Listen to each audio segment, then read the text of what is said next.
Sejam todos muito bem-vindos ao novo episódio do Videocast. Lembrando que este é um projeto da Educação Médica Continuada e eu, Sandra Bastos, junto com a Mariana Dantas, estamos aqui para um novo episódio. Vai lá, Mariana.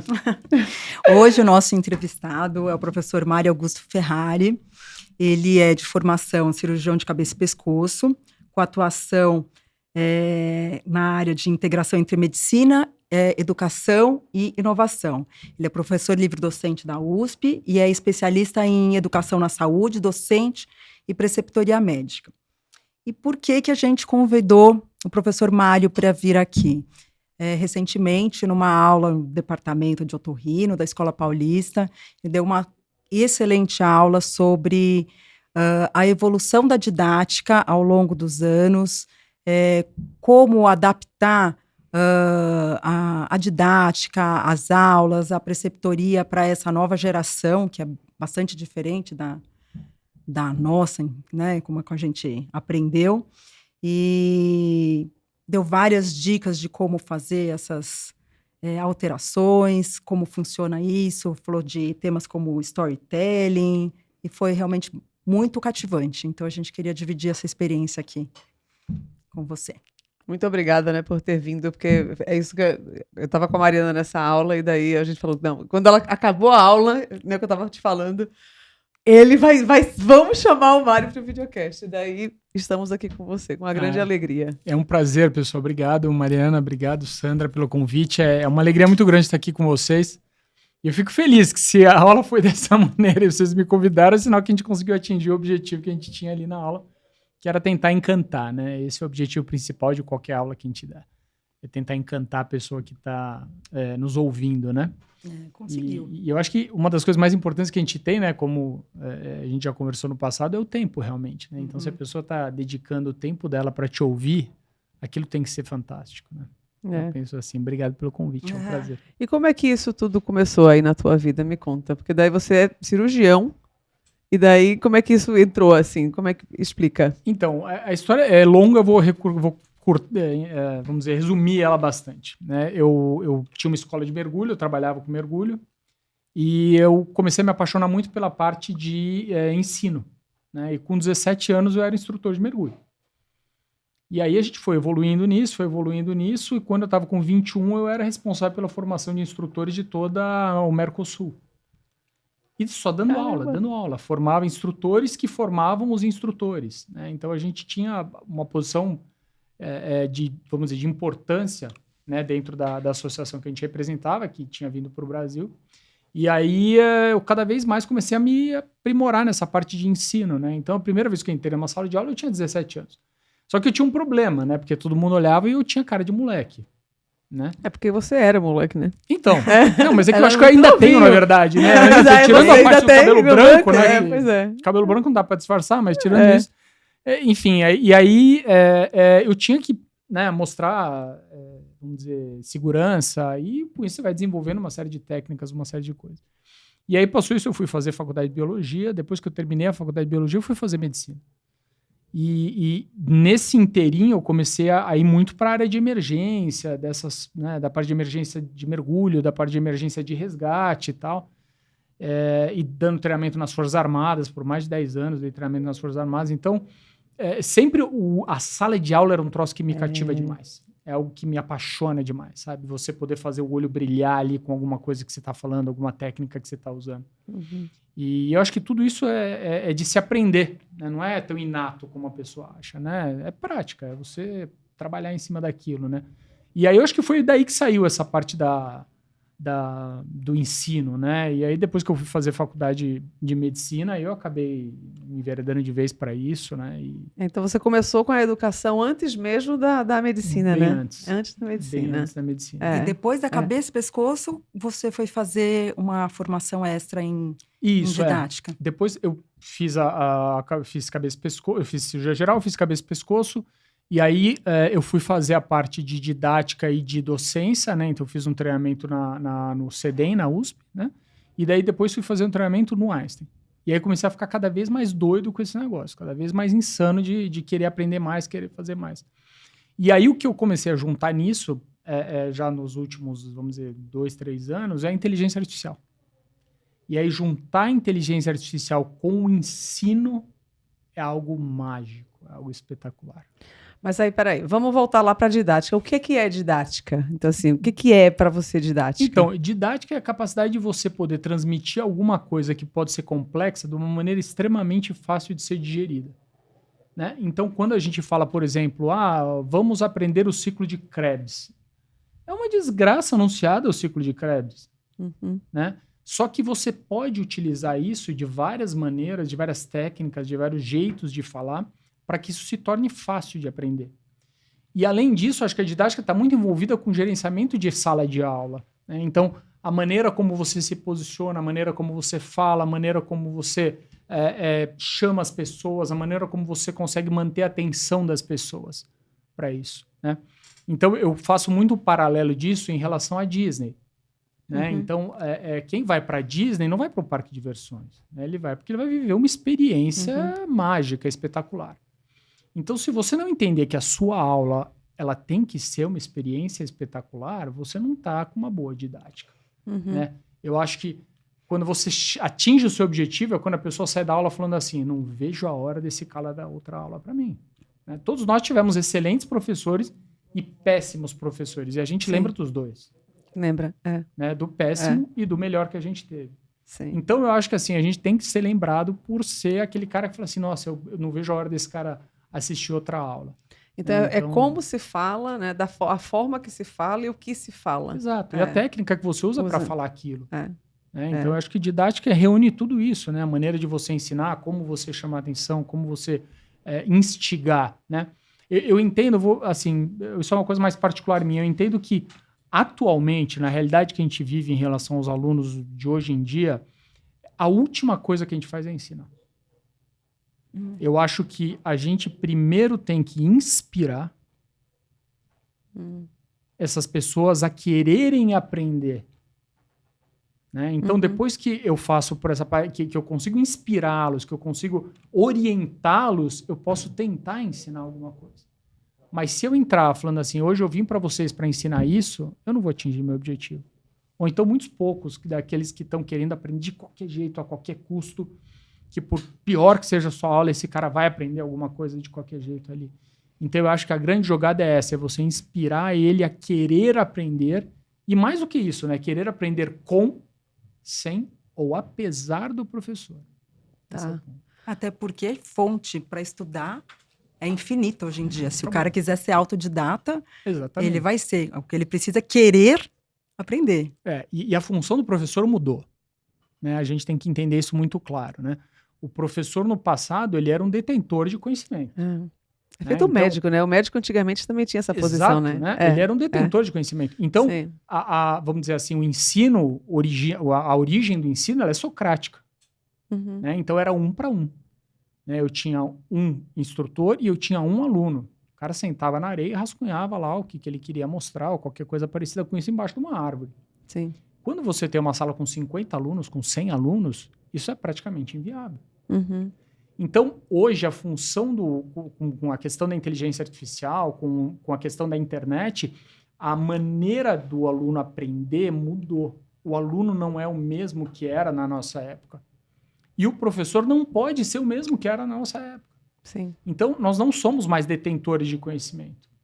Hoje, o conhecimento está livre para todo mundo a qualquer hora. Então, por melhor que seja a sua aula, o cara que está na primeira fileira, ele olha lá, ele acha um artigo e fala assim, isso já não é mais verdade. Né? Ainda mais dentro da medicina, é a ciência da verdade transitória. Né? Ela era verdade até um determinado ponto. Então, quando passou daquela fase socrática, onde tinha uma pessoa que ensinava para todo mundo, que detinha o conhecimento, isso passou para um livro. Então, eu tinha um objeto que eu conseguia aprender com ele, independente de eu ter um professor. O professor escrevia aquele livro, eu lia aquilo e usava aquilo para o meu dia a dia. E hoje nem o livro mais. Né? Porque hoje você tem a coisa muito mais veloz. Né? O livro ele é editado, a hora que ele saiu da editora, ele está desatualizado. Né? Então a gente já tem, enfim, milhões de fontes de arquivos, de livros ou de artigos e de uma série de coisas. Então, eu acho que hoje a grande jogada na parte do aprendizado não é saber a resposta, mas qual é a pergunta certa. Porque a resposta a gente já tem. Tá, Você precisa saber qual é a pergunta que eu tenho que fazer para atingir o resultado que eu quero obter. É isso que você chama da inspiração, que daí eu queria entender, quer dizer, antes de ensinar, você quer inspirar. Explica melhor para a gente isso aqui. Não sei Então, se... é exatamente isso. Tá. O que eu acho? A gente, no passado, a gente tinha um ensino baseado no relatório de Flexner, lá de 1910, que era uma coisa industrial. Então, eu tenho linhas por colunas, a pessoa levanta a mão, ela fala, o professor está na frente e ele está embaixo. Geralmente, o professor estava num púlpito, para que ele olhasse os alunos de cima para baixo. Então, isso mudou completamente. Então, hoje, a gente tem que ensinar um aluno, o que a gente fala de metacognição, é ensinar o aluno a aprender. Então, se a gente tiver uma única coisa que você puder ensinar para o aluno, é aprender a aprender. É metacognição. Então, eu acho que a inspiração eu vou ter que fazer com que esse cara, a hora que ele saia da minha sala, ele fique doido pelo assunto que eu falei para ele e ele vá buscar informação de forma autônoma. Porque ele não vai poder depender de mim a vida inteira. Certo. Né? Então, eu acho que hoje o que a gente vai ter vai ser um ensino em pouco tempo que ele vai ser muito mais autônomo, muito mais híbrido e a parte, vamos dizer, 1 para 1 vai se limitar no que realmente nós, professores, somos fundamentais, que é aconselhamento, que é apoio emocional, que é prática, que é habilidade e não teoria. Sim. Discutir dúvidas, discutir casos. Exato. Caso. Então, quando eu falo em inspirar, eu falo exatamente nisso, em fazer com que o aluno, quando ele olha aquilo, ele fala assim, nossa, eu queria ser um cara dessa maneira. Tá. Eu queria conseguir poder processar as coisas desse jeito, eu queria, sabe, realmente inspirar. Ele fala, eu vou sair daqui, eu vou estudar esse negócio que esse cara falou, porque ele fez com que isso fosse interessante. Né? Por mais que pudesse ser um troço não tão agradável, né? E ele dá um jeito de fazer com que aquilo seja agradável. E como você faz isso? É prática, né? Na verdade, é prática. Eu acho que é você realmente tornar que aquilo seja gostoso, seja atrativo de ver. Né? Você chamar a atenção das pessoas por que você está mostrando. Né? Você usa alguma técnica especial, algum chamamento, alguma coisa que você perceba que isso não vai dar certo, isso vai dar certo? Ou mesmo a questão da própria inteligência artificial, como que você usa aí dentro da sua Então, didática? eu acho que você tem milhões de maneiras de ver. Isso depende para quem você está falando, como você está falando. Então, primeiro ponto, quando você vai montar uma aula, qual é o meu objetivo? Né? Então, quantos professores a gente vê que ele entra na aula e fala assim, hoje eu vim falar de amígdala. Tá, mas qual é o seu objetivo? Tá. O que o aluno não pode sair daqui sem saber? Quando eu tenho fixo o meu objetivo, né? Eu gosto muito de uma frase, inclusive eu acho que eu usei naquela aula, uma frase do livro da Alice, né? Que o gato pergunta para ela, né? Para onde você quer ir? Ela fala, eu não sei para onde eu quero ir. Fala, se você não sabe para onde você quer ir, qualquer lugar tá bom. Né? E é exatamente isso. Então, o primeiro ponto é eu definir onde eu quero ir. E de que maneira que eu posso fazer para chegar lá, para esse público. Então, a segunda pergunta é, quem é meu público? Então, RCP para babá é uma. RCP para jogador de futebol é outra. RCP para residente é outra. RCP para cardiologista é outra. E nós estamos falando do mesmo assunto. Então, eu preciso achar maneiras de fazer com que aquilo chame atenção para aquela pessoa. E quando a gente consegue fazer isso, aí você consegue atingir seus objetivos. Né? E até a questão da inteligência artificial é que hoje, quando a gente faz esse paralelo de eu ter 50 alunos ou 100 alunos, eu consigo, por meio da inteligência artificial, atingir cada um deles individualmente. Né? Por processos onde ele vai estudar na casa dele, mas aquele estudo é direcionado para ele. Então, quando eu pegava um determinado exercício e eu passava para todo mundo aquele mesmo exercício, ele não está levando em consideração o ritmo, a velocidade de aprendizagem e muito menos o que ele gosta. Quando eu faço isso por meio da inteligência artificial e eu pergunto para ele, me diz, o que você gosta? Né? E ele fala, poxa, eu gosto de gastronomia. E aí a própria inteligência artificial começa a direcionar o assunto que precisa ser discutido voltando para a gastronomia. Deixa eu te perguntar, se a gente olhar na tua vertente educação, você tem o quê? Desde os seus 17 anos até hoje. É isso aí. Então, ou seja, tem alguns anos de experiência, né? Eu tô com 51. 51, então. Aí faz aí a matemática, minha matemática é ruim. 24 anos. 24 anos. Então, nesses 24 anos, porque assim, você é uma pessoa, vamos dizer, com mente... o interesse não é só na medicina, né? Então, o interesse é diverso, né? Então, hoje é isso aí, você é provavelmente a composição dessas experiências todas que você viveu. Mas se comparar nessa vertente tua da educação, dos seus 17 anos até hoje, 51, como é que você olha isso, assim, eu sei que os temas foram mudando, né? Você foi mudando e acrescentando outras coisas, mas como é que você, sei lá, colocaria na timeline, sabe, assim, para você, na vertente educação? Eu acho que mudou a maneira de aprender e a maneira de ensinar. Isso é o principal. E as pessoas mudaram. Então, eu tem uma apresentação que eu gosto bastante, que eu começo com uma ficha telefônica. Uhum. Né? Eu acho que, não sei se de vocês foi com isso, enfim. Mas eu começo com uma ficha telefônica. A ficha telefônica ela foi extinta em 1992. E aí eu pergunto para as pessoas da audiência, né? Eu falei, quem sabe o que é isso? Nossa, vocês lembram? Eu lembro. Né? Falar, é uma ficha telefônica. É. Mas por que eu conto essa história? Isso é uma técnica de ensino. Uhum. Né? Quando as pessoas começam numa aula, elas não estão com o cérebro ligado ainda. E ele leva um tempo para pegar. Então eu preciso, de alguma maneira, atrair a informação, atrair a atenção, delas, e ligar o cérebro delas. Eu preciso, de alguma maneira, botar aquilo para funcionar. Uhum. Como é que eu faço isso? Contando uma história. É um storytelling. Então eu começo uma apresentação contando uma história. Uhum. Essa história, se você quer proximidade das pessoas, ela conta alguma coisa sobre a sua vida, que denota fragilidade. Mostra que você está aberto ali, que você não tem nenhuma distância delas. Né? Que era o que se fazia no passado. Então, a história da ficha telefônica, eu conto a história do meu filho, que ele adora fazer piada e tal, e muitas vezes eu conto as piadas sem graça para ele e tal, ele fica perguntando piada para Alexa, esses negócios. E aí eu cheguei para ele e falei, contei uma piada para ele, ele falou assim, pai, eu não entendi. E eu virei para trás e falei, pô, tá demorando para cair a ficha. E ele falou, que ficha? Porque não sabe que expressão é. Ele nunca viu uma ficha telefônica. Ele nunca viu uma ficha telefônica, né? Então ele não faz ideia do que se trata. Ele falou, que ficha? Ele não faz ideia do que trata. Então, assim, a realidade deles é com telefone celular. Uhum. Eles nunca viram orelhão na vida deles. Não sabem nem para que serve um orelhão. Né? Pois é. Então, veja, hoje, o carro que tinha naquela época não é o mesmo. As pessoas que tinham naquela época não são as mesmas. A tecnologia que tinha naquela época não é a mesma. O que continua igual? A sala de aula. A sala de aula. A gente continua na sala insistindo em ensinar da mesma maneira. Fora. É verdade. A gente continua insistindo em ter linhas, filas por cadeira, por colunas, e ensinar da mesma maneira. E ensinar vamos dizer, um repertório de informações fixos, que não leva em consideração o seu interesse. Leva em consideração o que alguém achou que você tinha que aprender.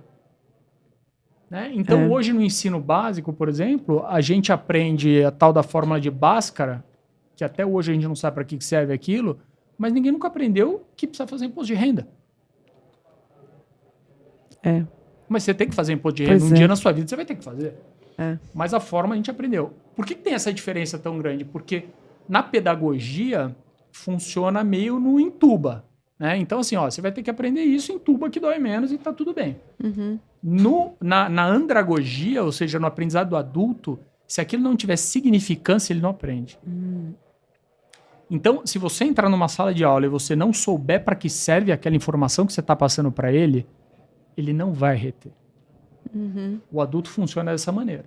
Tem que ter significância. Então, mas isso era uma pergunta que a gente fazia quando era criança. Eu vou pro colégio para quê, né? Para que eu vou? Por que eu tenho que fazer isso aqui, né? Então, eu vou te falar uma coisa assim muito particular. Eu aprendi em determinado momento da minha vida na escola, em estudos sociais, que o solo da Ucrânia é roxo. Chama Chernozion. Para que raio você viu isso na minha vida? Só que eu sei até hoje que o solo da Ucrânia é hoje porque alguém falou essa porcaria. Porque naquela época seu cérebro absorvia. Entendeu? E agora tem essa, depois de Agora uma certa não. idade. Da andragogia que você está Exato. falando. O seu cérebro, ele tem que ter uma informação muito trabalhada para ele guardar. Ele Se é você seletivo. der um monte de coisa, ele não vai mais guardar que nem ele guardava quando você era criança, né? Exatamente. Ele é seletivo. Então, assim, ele vai guardar o que realmente tiver significância para ele. O que realmente for importante ou tiver algum motivo. Então, o que eu vejo que mudou nessa escala toda é que tudo mudou, menos a maneira de ensinar. Você acha que sala de aula, hoje, mesmo com técnicas diferentes, ela funcionaria? Funciona porque hoje a gente tem outras metodologias para ensinar. Então, a gente tem o que a gente chama da metodologia ativa. O que mudou, resumindo essa história toda que eu estava querendo passar para vocês? Mudou que o centro do ensino no passado, do aprendizagem, era o professor. E hoje o centro do ensino, ele é o aluno.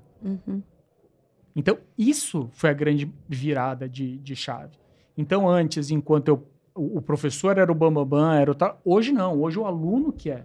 Então, hoje não é o professor, não é o aluno que tem que se adaptar à minha aula, sou eu que tenho que me adaptar como o aluno aprende mais. Ainda mais hoje que a gente tem a questão da neurodivergência inclusiva, a gente tem que se adaptar cada vez mais a como aquele aluno vai aprender, de que jeito ele vai aprender. Sim. Nisso a inteligência artificial também ajuda muito a gente, porque você pode preparar coisas para pessoas com neurodivergências de uma maneira muito mais adaptada, muito melhor. Então eu acho que o que mudou nessa fase toda foi o centro da atenção. Quando a gente fala da medicina, eu digo para vocês que a gente está indo para uma terceira fase em breve, que vai deixar de ser o aluno o centro da atenção para ser o paciente. Não, mas isso já... não é? Não. Não, peraí. Na faculdade de medicina. Isso não é equivalência, né? Na faculdade de medicina, a gente tinha o professor sendo o centro, passou a ser o aluno sendo o centro. Só que agora nós vamos começar a entender que o centro não é o aluno, é o final, é o paciente. Então, eu vou aprender, não é que o aluno vai aprender isso, ele vai aprender com o paciente. Ah, tá. Então, a gente tem que entender que na medicina, o nosso objetivo, não é essa palavra, mas o nosso cliente, não é o aluno, o professor, é o paciente. Sim. É para isso que eu estou ensinando. Não sei se eu entendi muito bem, porque assim, eu trabalho... Fala. Não, eu entendo o que você está querendo dizer, que talvez seja uma proposta muito mais baseada em discussão dos casos dos pacientes. Seria Não só isso, mas de trazer os pacientes para ensinar.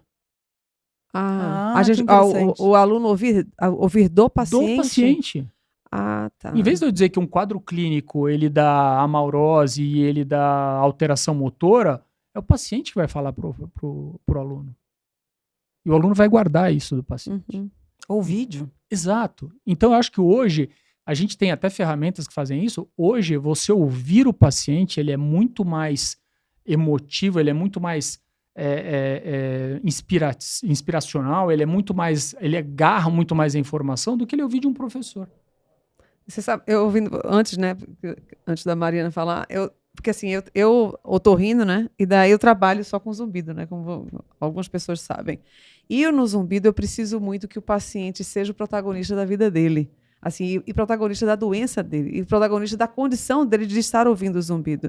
Então, esse já é um discurso que eu tenho para mim, mas eu acho que é um pouco diferente do que você está falando, porque assim, quando o paciente chega para mim, eu não posso ser protagonista na consulta, quem tem que ser protagonista é o paciente, e na própria condução da condição dele, ele tem que ser o protagonista. Ele tem que... Ele não pode jogar... Ele é o dono da doença dele. Ele não pode jogar para mim a responsabilidade de cuidar do problema dele, entendeu? Eu sou a guia dele.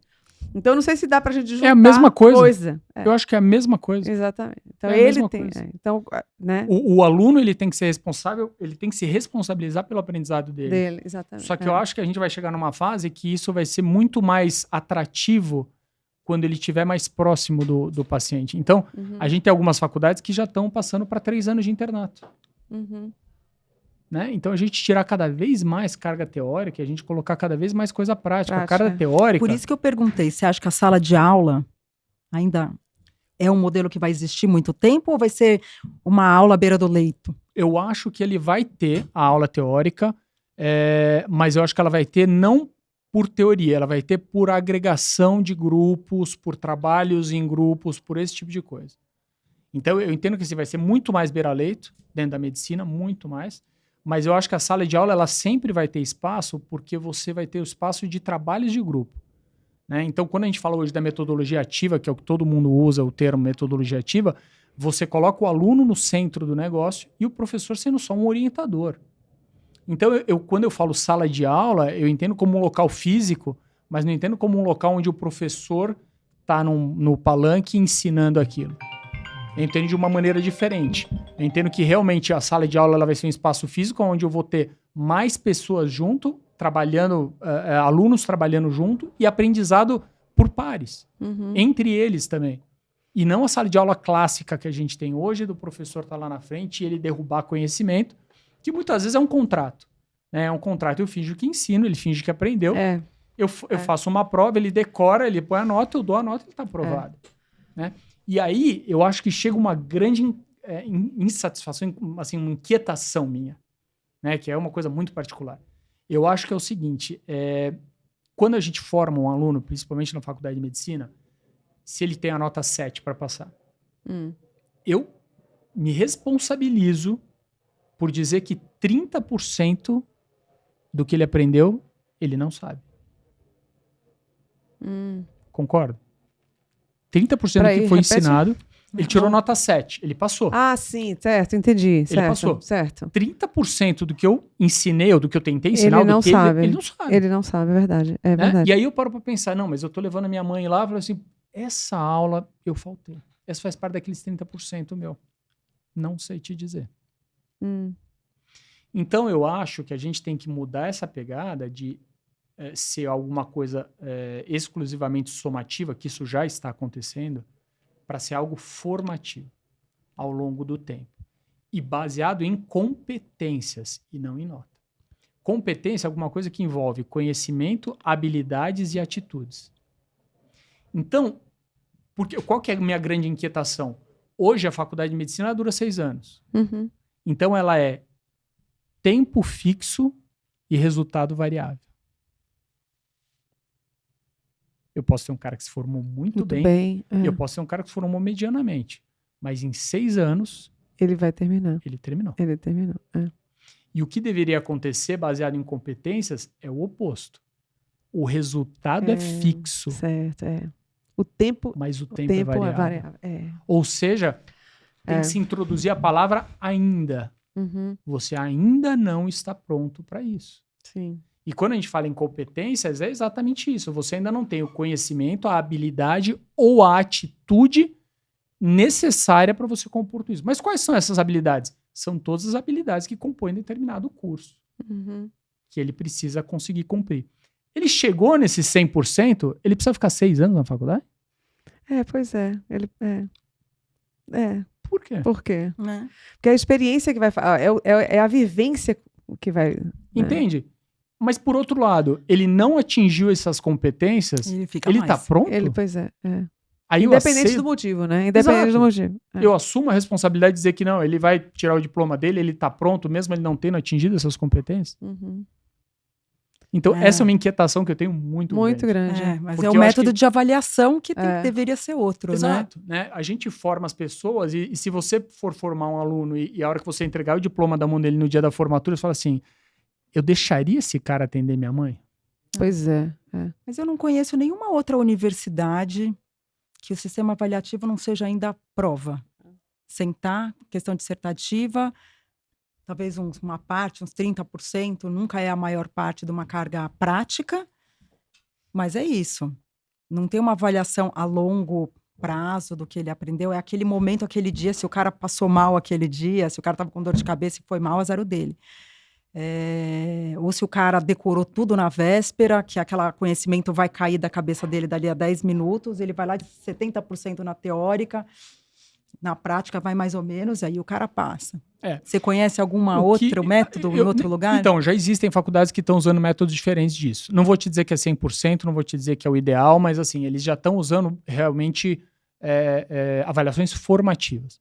Então, ao longo de um trajeto todo, que não vai ser 1 mês, 6 meses ou 1 ano, ao longo de um trajeto todo, por exemplo, do internato, ao longo de um trajeto todo vai se avaliar num portfólio qual foi a obra desse aluno ao longo desses 2 anos. Mas a grande jogada não é o final. A grande jogada do formativo é o corrigir durante. Porque o problema é, quando eu chego e falo assim, eu vou fazer uma prova, e ele tirou 7, eu falo, eu tirou 6, ou enfim. Aquela matéria que ele errou, quando que ela vai ser resgatada? Quando que ela vai ser revista? Uhum. Num processo formativo, não. Você está avaliando ele constantemente. Uhum. Constantemente. E você está identificando. Isso é um ponto frágil que ele tem. Eu preciso valorizar isso aqui, porque isso é um ponto frágil. Isso aqui ele já é bom, não vou fazer ele perder tempo com isso. Isso, na verdade, é a tal da metacognição que você está falando? A metacognição é mais assim, é aprender a aprender. A tal da intimidade. Mas explica você, porque daí é a habilidade com a... Explica um pouco melhor. Então, é a habilidade de você ser autônomo, de eu ter a capacidade de saber como eu vou aprender alguma coisa. Né? Então, é a minha habilidade de aprender a aprender. Isso é metacognição. Então, vou te dar um exemplo. Eu terminei a faculdade de medicina, mas tiveram algumas coisas que eu não sou. E chegou um caso difícil para mim agora. Como é que eu aprendo sobre um caso difícil? Aonde que eu vou buscar a informação? De que jeito que eu tenho essas referências? Como que eu garanto que essa informação ela é boa, ainda mais hoje em dia, né? Como que eu garanto que essa informação é boa? De que jeito que eu aprendo mais? Eu aprendo mais se eu ler, eu aprendo mais se eu ouvir, eu aprendo mais se eu assistir, eu aprendo mais se eu estiver junto com o paciente. E eu quero aprender outra coisa agora. Eu quero fazer piano. Como que eu aprendo a aprender piano? De que maneira que eu tenho que fazer isso? Então, a capacidade de aprender a aprender é a metacognição. Ontem eu estava com uma paciente, foi muito interessante, paciente de misofonia, né, que é uma condição específica de sensibilidade sonora. E a gente estava discutindo o assunto que ela é médica e ela não consegue entrar na residência. E ela era uma excelente aluna de colégio. E o colégio dela tinha um rigor que é conhecido na cidade de São Paulo como um colégio extremamente rigoroso. E daí, na discussão, tipo assim, como assim? Tipo assim, porque ela se sentia super capaz naquele cenário e mudou para a faculdade, ela se desestruturou e ela agora é como se ela estivesse piorando. Ou seja, essa metacognição nela é como se ela tivesse perdido, sei lá. Ou seja, ela tá com... É isso aqui que eu estou deduzindo agora você falando. É isso aí. Então, ela naquele cenário, que é como se talvez fosse um cenário seguro para ela, porque eu não sabia que o colégio segurava tanto na mão, vamos dizer assim. Então, você já apoia e dava, que eu entendi até que o colégio era o oposto disso, assim, meio carrasco, assim, para passar resultado, metas de aprovação, aquilo tudo. Mas aí, ela se dava super bem ali, ou seja, ela tem capacidade de aprender. Mas aí, ela mudou para a faculdade, ela achou que não foi tão bem. E agora, ela travou, porque daí ela não consegue seguir para a residência. Na faculdade, você é muito autodidata, né? Exato. Eu acho que você não aprendeu isso? São formas diferentes de aprender. Sim. Esse é o ponto. Então, a gente na escola básica, até hoje, a gente tem no ensino básico, a gente até hoje recebe uma informação mastigada. Uhum. Você não tem que correr atrás. Sim. Né? E são coisas que, assim, às vezes são tão simples de fazer. Então, um exemplo que eu gosto muito, né? Quer dizer, eu vou ensinar raio, vou ensinar diâmetro, vou ensinar pi. Aí você desenha uma bola na lousa, fala, ó, pi é isso aqui, raio é isso aqui, diâmetro é isso aqui. E por que você não chega para ele e fala assim, nós vamos construir uma bicicleta? Vamos correr atrás. Uhum. Por que a roda é redonda e não é quadrada? E para eu saber construir uma bicicleta, eu preciso saber raio, eu preciso saber diâmetro, eu preciso saber o pi. Esse é o PBL, né? Não, necessário. Não. PBL é uma técnica diferente. Na verdade, sim, isso é você significar as coisas. O PBL é uma técnica de ensino chamada Problem-Based Learning, que você faz com grupos pequenos e você tem casos clínicos onde ele vai discutir. Então, como o PBL funciona em algumas fases, né? Então, primeiro, você chama todo o conhecimento desses alunos para ver o que eles já sabem sobre aquilo. Então, você abre uma questão qualquer, né, sobre dengue, sobre qualquer outra coisa, você chama o conhecimento deles. Eles juntos vão traçar quais são os objetivos que eles têm que saber em relação a esse assunto que você propôs e eles vão embora. Aí eles, por conta, vão estudar, vão batalhar, vão correr atrás desses objetivos que foram colocados. E aí eles retornam numa sessão para poder discutir e aí o professor ser orientador. A ideia da bicicleta é o que a gente chama de PBL, de Project Based Learning. É outro tipo de PBL. Não sei se foi isso que você falou, então eu me enganei, na verdade. Te peço desculpa. Na verdade, a gente tem o PBL, que é o convencional, que todo mundo chama, que é Problem, mas tem o PBL, que é o Project Based Learning. Sim. E aí sim, é isso que você falou. E aí é baseado em projetos, e isso sim é o PBL que se faz. E a gente tem o TBL, que é Team Based Learning, né, que é a aprendizagem baseada em times. Então você tem equipes, né? Hoje, em grandes universidades como Harvard, como Stanford, eles trabalham na maioria das vezes em times. São TBL. Então você vai ter que ter a habilidade em conviver em equipe. Habilidade de ouvir o que você não quer ouvir. Vai ter que ter boa vontade, vai ter que ter bom senso, vai ter que ter paciência. Tudo isso. Coisas que não fazem parte quando você está na sua casa estudando sozinho para chegar no dia seguinte e fazer uma prova. Né? Então, são maneiras diferentes de aprender, né? São técnicas de metodologia ativa de ensino.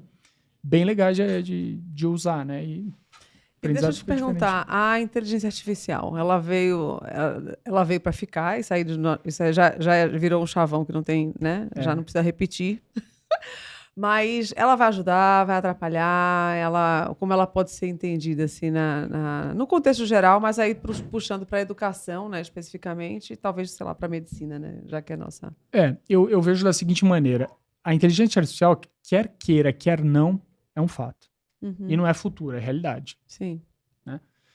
O que eu acho é que, assim, quem vai perder o emprego por causa da inteligência artificial? A inteligência artificial vai pegar o lugar do médico, vai pegar o lugar do radiologista, vai pegar o lugar do professor, vai pegar o lugar... Não. Mas ela vai pegar o lugar daquele profissional que não souber dominar a inteligência artificial. Por um motivo simples e óbvio: eficiência. Eficiência é a capacidade de eu fazer melhor, mais rápido, mais barato, mais bem feito em menos tempo. Acabou. Então, se eu for mais eficiente, eu rendo mais. Sim. Simples assim. Então, eu acho que ela vem para alguma coisa muito boa, mas como qualquer tecnologia, você pode usar para o bem ou você pode usar para o mal. Sim. Né? E cabe a gente orientar os alunos e os pacientes de que maneira que isso pode ser usada para que isso traga vantagens, né, para a pessoa e não um déficit cognitivo por conta disso. Né?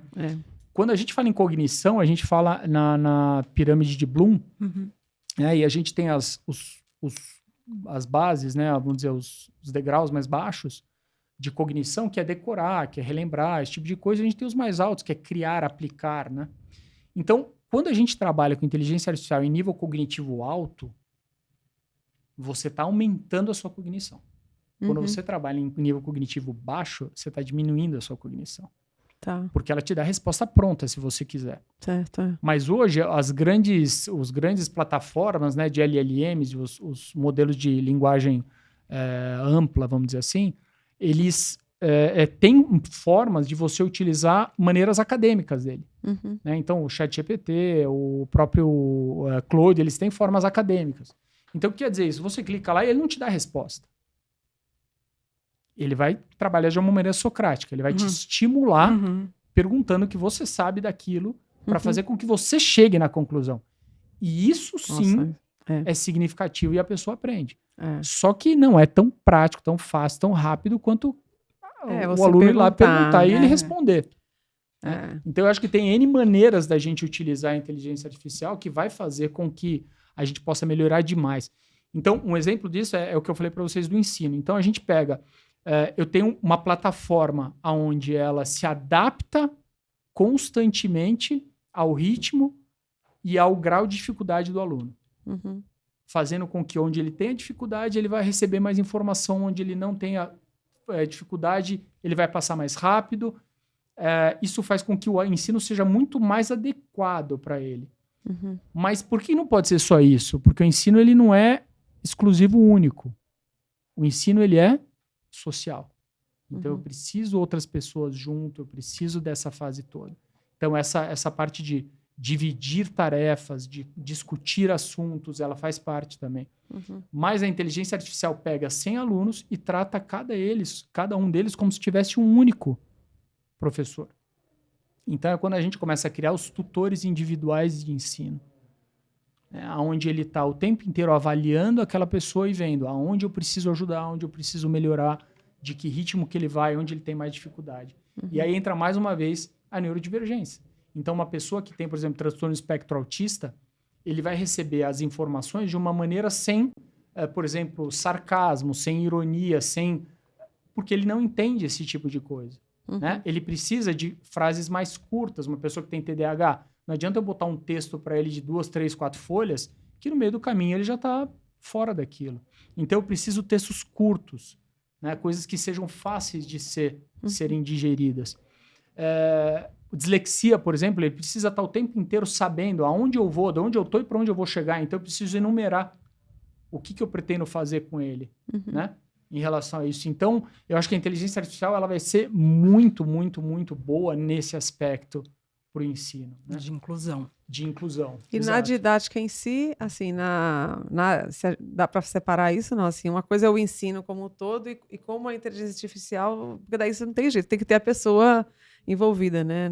Sim, eu acho que você pode utilizar a inteligência artificial até para ser para a didática. De que maneira, né? Você quer, por exemplo, fazer com que todos os seus alunos recebam vídeos seus dando dicas sobre assuntos importantes. Só que você não tem capacidade de gravar isso. Então, a inteligência artificial faz você, na sua face, no seu clone, na sua maneira, com a sua voz, com o seu texto e a sua curadoria, passar essa informação para eles. Tá. Né, de maneira automática. Então, a gente consegue fazer isso. Hoje, com inteligência artificial, da maneira mais simples do mundo, a gente monta um áudio, ou como se fosse um podcast, a gente conversando. Né? Você monta um áudio numa plataforma e você põe só o assunto. E são duas pessoas discutindo aquele assunto. Você manda para o seu aluno e fala, quando você estiver vindo para a faculdade, vai ouvindo isso aqui que nós vamos falar sobre isso hoje. Então, são novas maneiras de você acessar o aluno. O aluno mudou. Né? A gente não consegue competir contra o celular. Então, você tem que estar do mesmo lado, na verdade. Você tem que usar o que ele usa para aprender. Né? Então, hoje, a informação ela tem que ser curta, ela tem que ser rápida, ela não pode ser aquela coisa demorada que tem não sei o que, não. São vídeos por 2, 3 minutos. E cativante. Cativante. Né? Rapidamente cativante. Exatamente. Chamando coisas que chamem atenção para ele, né? Que ele goste de ver, de ouvir, enfim.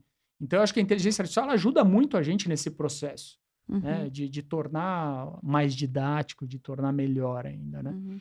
Mas a didática do professor é algo que não tem como, né? É a prática de você tá treinando, tá fazendo e tá fazendo apresentações.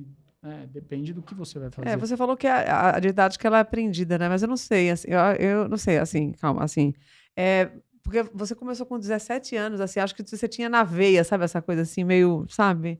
Você sabe de onde veio esse interesse, assim, pela educação, não? Então, assim, eu sempre gostei de ensinar. Isso era uma coisa que eu sempre gostei. Mas eu não acho que seja algo inerente, eu acho que é algo aprendido. Acho que é algo que você aprende, que você pratica, que você trabalha, e que você vai se sentindo confortável naquele ambiente. Mas você era um garotinho que, assim, que era... Porque eu não sei, o professor, ele tem um perfil de liderança também, né? Porque ele tem que saber, né, conduzir, né? Ou nem todos, né, talvez, né? Mas você era um garotinho... Olha, eu perguntando... Mas é só por curiosidade mesmo. Isso, assim, meio, assim, não sei, talvez líder, garotinho. Eu acredito que sim, mas não vejo tanto dessa maneira. Eu acho que o professor do passado tinha mais essa característica. Hoje eu entendo que a gente não tem que ser tanto líder dos alunos, a gente tem que estar do mesmo lado que eles, a gente tem que estar no mesmo nível, do mesmo jeito, da mesma maneira, sim. sabe? Eu acho que no passado, sim, era um pouco mais assim. Talvez eu fosse um pouco por isso, talvez até por isso que eu fui, né? Eu fui dar aula de mergulho, essas coisas e tal. Então, talvez sim, mas eu acho que a liderança nesse aspecto, ela vai muito mais para você conseguir juntar as pessoas, sabe? Aglutinar as pessoas para que elas trabalhem em equipe, para que elas trabalhem junto. Nesse aspecto, a liderança é importante. Mas quando você vai dar uma aula, você tem que estar no mesmo nível, do mesmo jeito, da mesma maneira. Eu jamais dou aula em púlpito. Porque isso é algo completamente... desconecta. É feito médico, né? O ideal do médico hoje em dia é isso. Ele tá do lado do paciente, né? Exato. Daí, né? Hoje a visão do médico é essa, né? Muito bom. O que mais maravilha. Aí pra gente espremer do Mário aqui? Não sei, eu acho que já, para mim, Tô satisfeita. Tá abastecida. Parcialmente, estou abastecida por enquanto. Abastecida do... Tem Mas muita coisa para inspirador pensar mesmo, já. assim. Eu que dou... Você também dá. Eu estou envolvida com a parte de... Eu gosto da educação, né? Eu acho que, assim, né, você passar conhecimento, isso é muito bom para a gente, porque daí a gente aprende também, né, no passar educação, mas você saber que você está passando informação para o outro também seguir, né, fazendo corretamente para o outro, sabe, assim, é como se a gente disseminasse, né, aquilo, né, então... O conhecimento, ele não tem sentido se ele não for passado adiante. Exatamente. É isso que as pessoas não entendem. Eu reter um conhecimento só para mim...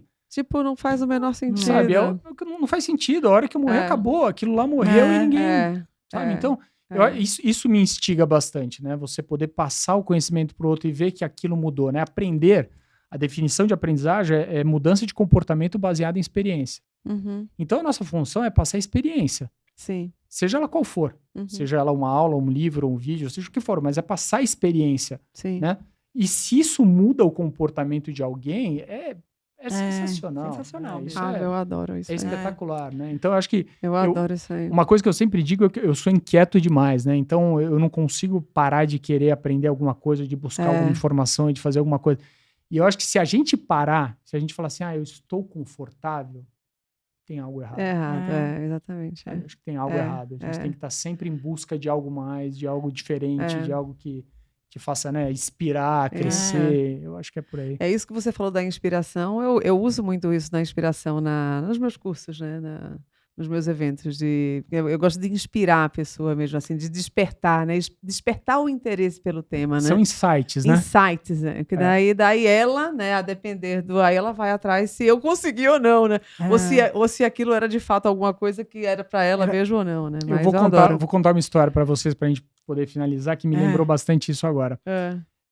Eu sou cirurgião de cabeça e pescoço e a minha especialidade é reconstrução. Né? Eu faço reconstrução microcirúrgica, tá? Minha parte é mais reconstrução, que eu gosto muito. Tá. E aí, o que acontece? Me chamaram para dar uma aula de reconstrução para cirurgia plástica. Reconstrução de face para cirurgia plástica. Eu falei, que roubada. Que roubada. Né? Eu falei, o que eu vou falar para esses caras? Os caras são especialistas nisso. Vai vir um cara que mexe com oncologia para falar para eles como fazer reconstrução de face. Eu falei, meu Deus do céu, eu tô encrencado. E aí, para preparar essa aula, foi um sofrimento, né? Porque eu ficava e pensava. E eu falei, eu não posso cair no mesmo. Não posso cair, sabe, no mais do que eles já ouviram, né? Eu não posso falar a mesma coisa. Então, nariz você reconstrói assim. Eu quero falar, tá, eu já sei, né? E aí, são os insights. Eu acho que isso que é a grande, né? São os insights que a gente tem, né? E aí, me veio uma ideia na cabeça. Eu sempre gostei muito de escultura. Demais. E eu sou fã incondicional do Michelangelo. Tá. Eu falei que ele tinha uma mente, ele não tem uma mente, a mente dele não, mas trivial, a sua mente não é E aí, trivial. assim, eu sou fã do Michelangelo, né? E o Michelangelo, uma das obras mais espetaculares que existe é a Pietà. Né? A Pietà em Roma, né? No Vaticano, na verdade, na Praça de São Pedro, e ela está dentro da catedral, e ela tinha, antigamente, ela era aberta. Né? Não tinha um vidro separando das pessoas. Né? A Pietà é a imagem da Nossa Senhora com Cristo no colo. E se vocês forem olhar, tem uma coisa interessantíssima na Pietà, que o Cristo a Pietà, na verdade, o Cristo é muito menor do que a Pietà. Só que Michelangelo é um cara espetacular em proporções. Então não existia a capacidade dele ter errado uma proporção. Então, o que ele fez a Pietà ser daquele tamanho muito maior do que o Cristo proporcionalmente é para mostrar que o amor de mãe é muito maior do que qualquer coisa. Tinha uma mensagem ali, né? É sensacional, né? E ele deixou o nome dele escrito, foi uma das únicas obras que ele assinou. Né? Então, se você olhar na faixa da Pietà, que ela está no manto que ela está usando, está escrito Michelangelo Buonarroti. Foi a única obra que ele assinou. Mas, enfim, por que eu estou contando essa história para vocês? Porque não tinha um vidro. E um louco, em 1978, se não me engano, ele entrou no lugar onde estava a Pietà, e ele era um arqueólogo, e num surto que ele teve, ele pegou um martelo de arqueologia e quebrou a Pietà inteira. Ele arrebentou a Pietà. O rosto inteiro dela arrebentado. E eu comecei a minha aula falando disso, contando essa história. E aí ficou todo mundo olhando para mim, onde esse cara vai chegar? Porque eu precisava de algum jeito inspirar aqueles caras. Né? Precisava fazer alguma coisa. E eu contei essa história para eles e falei, e aí eu mostrei uma imagem, né, do cara que tinha feito, ele chamava Laszlo, o cara que fez isso. E tem a imagem dele com o martelo na mão, que alguém tirou a foto e tal, e ele quebrando a Pietà. E aí eu mostro uma foto da Pietà com o nariz quebrado, com o lábio quebrado, com a pálpebra quebrada, com o rosto quebrado. Eu falei, e é por causa disso que hoje nós vamos falar sobre reconstrução de nariz, de pálpebra, Legal. de queixo. Nossa, eu me arrepiei. E no último Legal. slide, no último slide dessa apresentação, é a Pietà voltando, porque ela foi reconstruída. Então, naquela imagem toda quebrada, aparece uma imagem por trás, que era a Pietà reconstruída. E o chefe da equipe de reconstrução foi um brasileiro.